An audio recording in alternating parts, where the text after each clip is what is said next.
Hello বন্ধুরা, আমাদের SDTV চ্যানেলে আপনাদের স্বাগতম।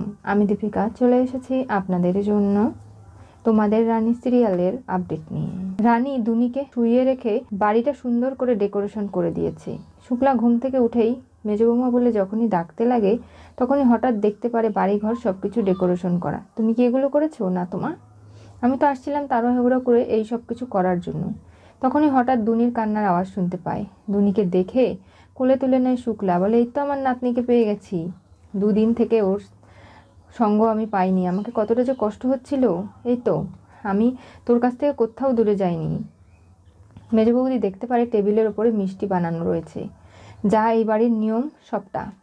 একটা চিঠি পাওয়া যায়। শুক্লা চিৎকার করতে শুরু করে, কে কোথায় আছো দেখে যাও। তখনই জেম্মা বেরিয়ে আসে, বলে এই তো তোমার নাতনি, তাহলে রানী কোথায়? রানীকে ডাকাডাকি করে কিন্তু রানী কোথাও নেই।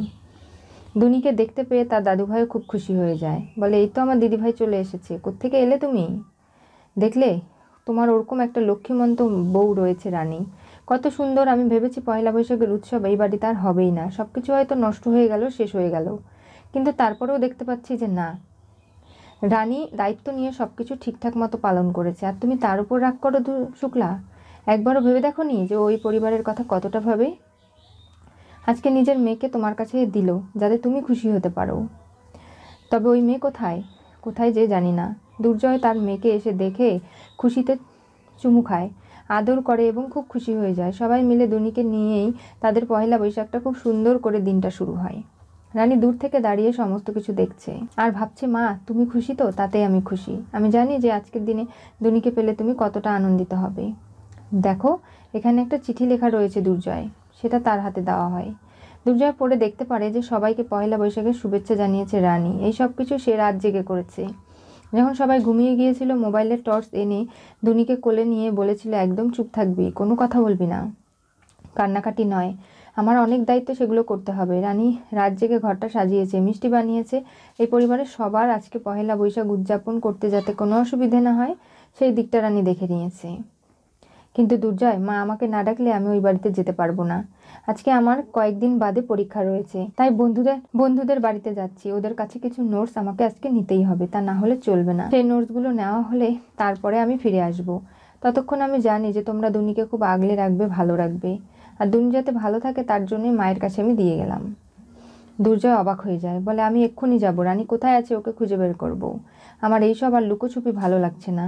আমিও তো একটু শান্তিতে থাকার ডিজার্ভ করি, তাই নাকি? মেজদা ভাই গিয়েছিল তার কিছু ইম্পর্টেন্ট ফাইল আনতে। স্টোর রুমে গিয়ে দেখতে পারে সেখানে দুনির জামা কাপড়, রানী দুনিকে ঘুম পাড়িয়েছিল এবং রানীর কাপড় চোপড় সবটা। আর সেটা দেখে মেজদা ভাইয়ের বুঝতে আর বাকি থাকে না। সে বাড়িতে আসে, এসে সবাইকে বলে যে রানী আমাদের স্টোর রুমেই ছিল, আমাদের ওপর সেখান থেকে ও নজর রাখছিল, যার কারণে দুর্জয়ের হাতে চিঠিটা ঢিল দিয়ে চলে যেতে পেরেছিল। কারণ ওখানে আমি দুনিকে ঘুমানোর সমস্ত ব্যবস্থা দেখতে পেরেছি, খাওয়ানো দাওয়ানো সব কিছু। কি, আমার নাতনিকে স্টোর রুমে রেখেছিল রানী? কি করে পারলো এই সব কিছু করতে? ওখানে ধুলাবালু, পোকামাকড়, কত কিছু, সেখানে মেয়েটাকে নিয়ে রাখলো। আসলে যার মা হওয়ার যোগ্যতা নেই সে মা হয়েছে, তাই মেয়ের প্রতি কোনো যত্ন নেই তার। শুক্লা দেখো, একদম অশান্তি করবে না। আজকে পয়লা বৈশাখের দিনে রানীকে এমন কিছু বলবে না তুমি যাতে ও আরও বেশি কষ্ট পায়। তুমি হুট করে ওর বাবাকে ফোন করে বসলে। একবারও ভেবে দেখেছো রানী চাইলে আমাদের সকলকে কোমরে দড়ি বাঁধিয়ে পুলিশের কাছে নিয়ে যেতে পারতো? রানী কিন্তু সেটা করেনি। বাড়ির ঝামেলা বাড়িতেই রেখে দিয়েছে, পাড়া প্রতিবেশী কারো কাছে মুখ খোলেনি। এমনকি রানী পহেলা বৈশাখটাও নষ্ট হতে দেয়নি। এই পরিবারকে কতটা সে ভালোবাসে। তোমার ভালো গুণগুলো কেনই চোখে পড়ে না রানী? সব কিছুতে তুমি শুধু ভুল ধরো আর ভুল ধরো। এগুলো বাদ দাও রানী, বিরুদ্ধে চক্রান্ত করা। দেখবে যে তোমার মনটাও ভালো হবে। ওই মেয়ে শুধু বাড়িতে আসুক, তারপরে ওকে দেখাচ্ছি মজা। আমার নাতনিকে আমার কাছ থেকে কয়েকদিনের জন্য আলাদা রেখেছিল তো, ওকে আমি ওর মেয়ের কাছ থেকে আলাদা করে দেব। ওকে নিজের সন্তানকে ধরতে পর্যন্ত দেব না। ওর বাবাকে আমি ফোন করেছি, উনি আজকেই আসবেন, তারপরে দেখি না কি করে। আর এরপরেই আমি প্রয়োজন হলে ওর বাবার সাথে ওকে বাপের বাড়ি পাঠিয়ে দেব। এখানে থাকতে পারবে না, কিন্তু ওর মেয়েকে আমি এখানে রাখবো। কি বলছো কি শুক্লা? এরকম অশান্তি করো না, পাড়া প্রতিবেশী সবাই তোমাকে খারাপ ভাববে। বলবে শাশুড়ি এতটা জঘন্য যে এতটুকু দুধের বাচ্চাকে কেড়ে নিয়ে বৌমাকে বাড়ি থেকে বের করে দিয়েছে। তখন তুমি পারবে তো এগুলো সহ্য করতে? আমি বুঝতে পারি না রানী, সবসময় একটা এমন কাজ করতে হবে সবারকে ইমোশনাল ব্ল্যাকমেইল করে নিজের কার্য হাসিল করতে হবে কেন? সেটা তো বুঝতে পারি না বাবা। আমি যাব, রানীর সঙ্গে কথা বলবো। ও কোন বন্ধুর বাড়ি লেখাপড়া করতে গেছে, আমাকে খোঁজ নিয়ে সেখানে যেতে হবে। ওর সঙ্গে কথা না বললে আমার শান্তি হচ্ছে না। এই ভাই, কোথায় যাচ্ছিস তুই? সেখানে গিয়ে কোনো অশান্তি তুই করতে পারবি না, বুঝতে পেরেছিস? যাই কিছু হয়ে যাক না কেন, তোকে এমন ভালো কিছু করতে হবে যাতে করে তুই রানী যে তোর পাশে রয়েছে সেটা তোকে বোঝাতে হবে। দুর্জয়, তুই রানীর সঙ্গে অনেক খারাপ আচরণ করেছিস, আর করবি না। রানীও এই বাড়িতে বউ হয়ে এসেছে তোর আশায়। তুই ওর স্বামী, তোর অনেক দায়িত্ব কর্তব্য রয়েছে।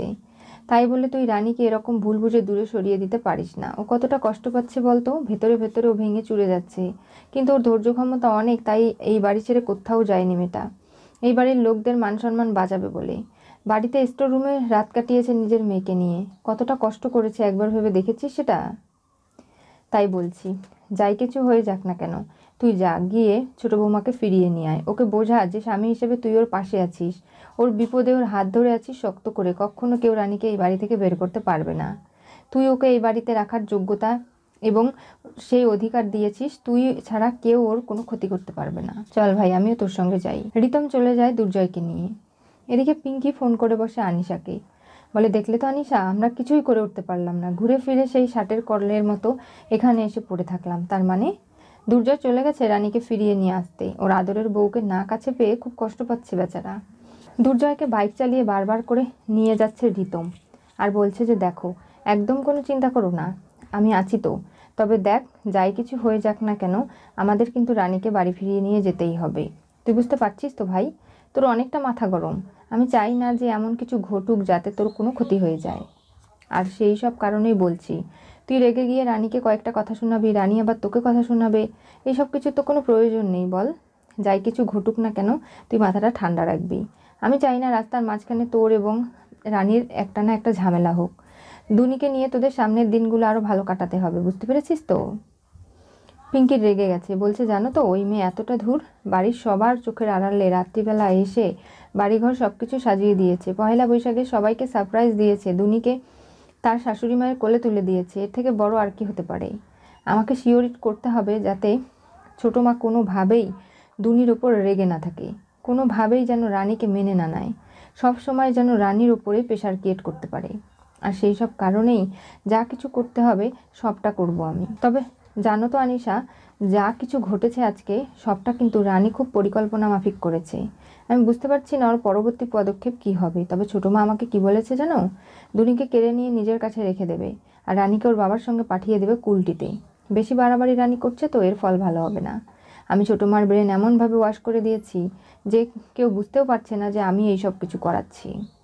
হ্যাঁ, আমার শাশুড়ি মা অনেক সময় বলে যে আমি আগের মতো কথা বলি, পটপট করে নানাভাবে অনেক বেশি ঝামেলা করছি। সেগুলো বললেই বা কি, আমি আমার কাজটা চালিয়েই যাচ্ছি। দেখো, আমাদের যেভাবেই হোক না কেন, দুর্জয় রানীকে এক হতে দিলে চলবে না। দুর্জয় যদি সেই নিজের ঘরে নিজের বউকে ফিরিয়ে নিয়ে আসে, তাহলে তো আমরা হেরে গেলাম।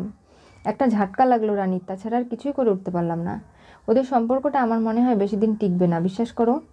যেভাবে দুর্জয়ের মাথা গরম, তার উপরে আবার আমাদের এই স্বাধীন চেতনার রানী, সে তো নিজের মতোই চলবে।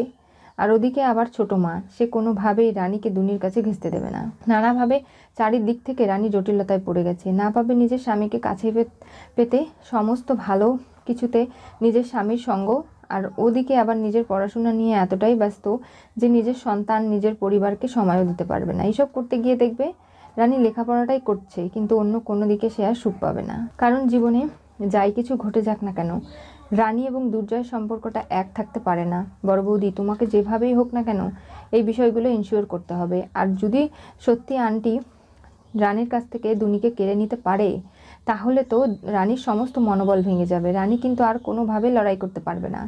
রানীর সমস্ত শক্তি শেষ, না পারবে লেখাপড়া করতে, না পারবে দুর্জয়ের সঙ্গে নিজের জীবনটা কাটাতে। আমি তো এরকমই রানীকে হেরে যাওয়া দেখতে চাই। তাই দুনিকে নিয়ে যে নতুন গেম খেলছে সেটা একদম ঠিক আছে।